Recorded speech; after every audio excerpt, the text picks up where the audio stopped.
TaskUs On Air presents CX+U.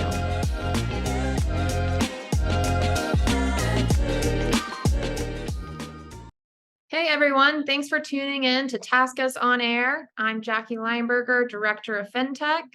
And I'm Kyle Bottagler, Vice President of FinTech, and welcome to CX+U. Today we are joined by our experts, Pragya Agarwal, Vice President of Risk Response, and Surekha Nagpal, Senior Director of the same team, the Risk and Response team. These two are the TaskUs resident experts when it comes to all things fraud and transaction monitoring. Today's episode 3, is Conspiracies and Compromise, How Criminals Bypass AML and KYC Processes. All right, Kyle, let's kick it off with the questions. All right, let's get with some hard-hitting questions right away. What are the various fraudulent practices that criminals employ to exploit weakness in AML and KYC processes? Pragya, this one is for you. Sure. Thanks, Kyle. Hi, everyone. And let's talk about how fraudsters think. What are they up to? Their ways of working today, right? So we spoke about anti-money laundering. We spoke about KYC, how these processes are designed to, prevent money laundering, terrorist financing, and other financial crimes. But we all know bad actors always find their way around. They find a way to engage in a variety of fraudulent practices to achieve their goals, right? I'll talk about, what are some of the common tactics that these fraudsters are using today. And I'd like to, divide this into two parts. We'll talk about the traditional tactics or methods and the newer ones using the new age technology, platforms, and internet at large, right? So if I talk about some traditional tactics that these fraudsters were up to or still are up to, right, is, false documentation, where criminals, provide falsified or counterfeit identification documents like fake passports, driver's license, utility bills, etc., to create fake identities or to misinterpret their true identities. And linked to that is large identity theft, where they may steal personal information from other individuals and use it to open accounts or conduct transactions without, the knowledge of the information, without the knowledge of the individual whose information they've stolen. Another one that, is commonly used is creating shell companies, where they create these fake companies with the intent of making it seem legit, and where transactions are occurring where in reality they're moving illicit funds. Right. Then trade-based money laundering is another tactic that criminals have applied since many, many years now, where they're manipulating the pricing, the quantity, or the quality of goods in international trade transactions to move funds across borders while disguising the origin of those funds. Now, if I talk about, some newer tactics which they are up to is spoofing using, deepfakes. So deepfakes use machine learning to either generate a fake persona or impersonate an existing person using manipulated videos and photos of that person. So essentially, it's sophisticated or newer age identity theft that these fraudsters are up to.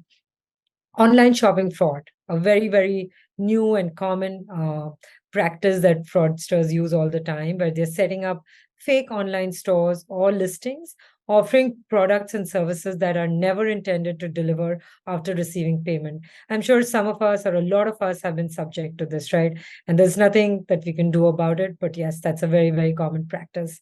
Another big one is romance scams. So with all these new dating websites, these new dating apps, fraudsters develop fake romantic relationships with the victims online, gain their trust, then request money under various pretexts. They could ask them for their identities, they could ask them for money, they can use that money for illegal transactions, and so on. Social engineering is another one where fraudsters manipulate individuals into revealing confidential information or perform actions that compromise their security. Often, they do this often through psychological tactics that they apply. Another one which is catching up is insurance fraud, where individuals or groups make false insurance claims to receive compensation for losses or damages that did not actually occur. So these are, the types of scams or the tactics that fraudsters are using. Any other techniques out there that fraudsters are using? some of the fraudulent practices which are most prevalent. She's talked about identity theft, shell companies, trade-based money laundering, spoofing, online shopping fraud. These are some of the fraudulent practices that they use. Now, specifically talking about some of the techniques that they actually use to steal some of this data. And there are three main ones that I'd like to talk about here today. The first one really being phishing. And I think Pragya mentioned about it briefly.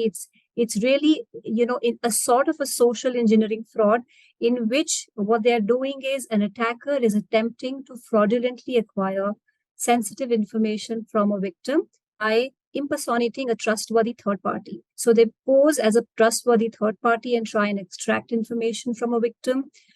This could be done through email, text messages, or WhatsApp messages. Since phishing messages are attractive for people, it's estimated that bad actors use them in up to 25% of ID theft. So phishing is one of the main techniques that they actually use. Now, coming to the other technique that they deploy in a lot of scenarios is hacking. Now, hacking is actually unauthorized access to systems or databases to obtain either personal or organizational classified information. Now, the main difference between phishing and hacking is the fact that phishing is a situation where the victim is falling prey in some way in which the offender tried to victimize the person. So they fell into a trap, really. However, hacking is basically unauthorized use of information. So this is unauthorized access, and this is largely one of the main causes of merchant data breaches that we see out there. Hackers then, once they have the information, can sell the stolen information or gain profit from this information directly. This information can also be sold by them on the dark web, and they can make a lot of money by selling this information out there. Another technique that we often hear of is skimming. Now, skimming occurs when some of these devices are illegally installed on ATMs or point of sale terminals or fuel pumps where they capture data or record cardholders' PINs.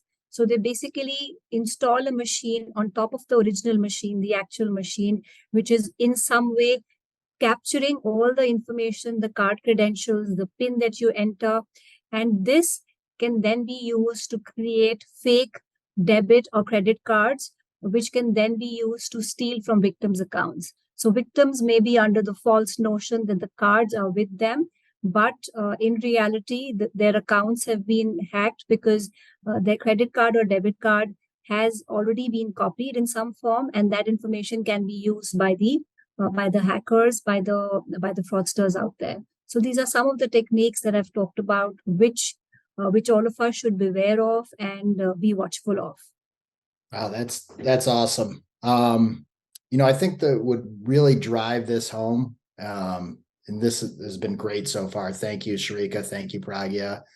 I think our listeners would really like to hear some real world examples of AML and KYC fraud. So, the regulators are out there keeping a close eye on any signs of, neglectful practices regarding KYC and AML policies.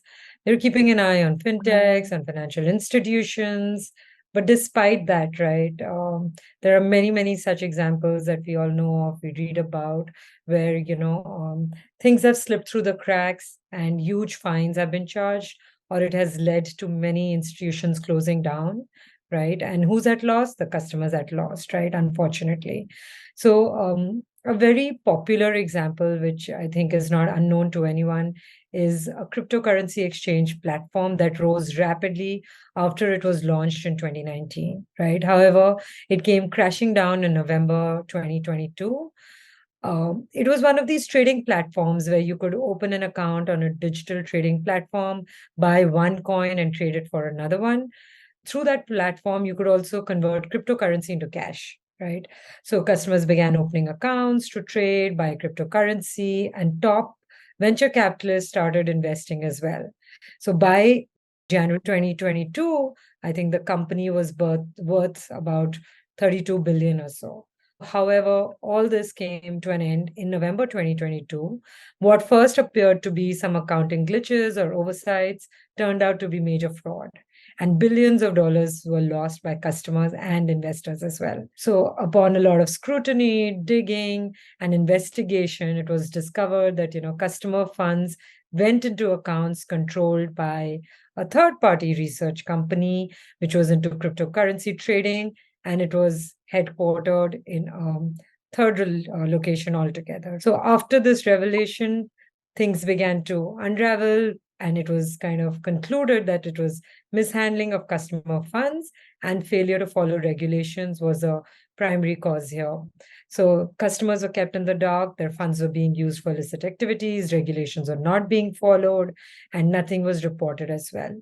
So it just goes on to show and emphasize on the importance of following regulations and reporting correctly. So AML and KYC policies, needless to be said, need to be followed to the T, and transactions need to be absolutely transparent for the customer. So yeah, again, I can't stress enough on, how important it is to follow KYC policies, abide by the regulations, and of course, ensure that you have a very, very tight CIP program in place. Excellent. Well, I want to thank you, Pragya, and thank you, Surekha, for joining the show today. And thank you so much to all of our listeners for tuning in to this episode of CX+U. If you enjoyed this episode, follow us on Spotify to catch the next one. You can also discover more about TaskUs by visiting our website at www.taskus.com. And please follow us on our social media channels, LinkedIn, Twitter, Facebook, and Instagram. Till then, this is Jackie Lineberger and Kyle Baudeglaire saying have a ridiculously good day.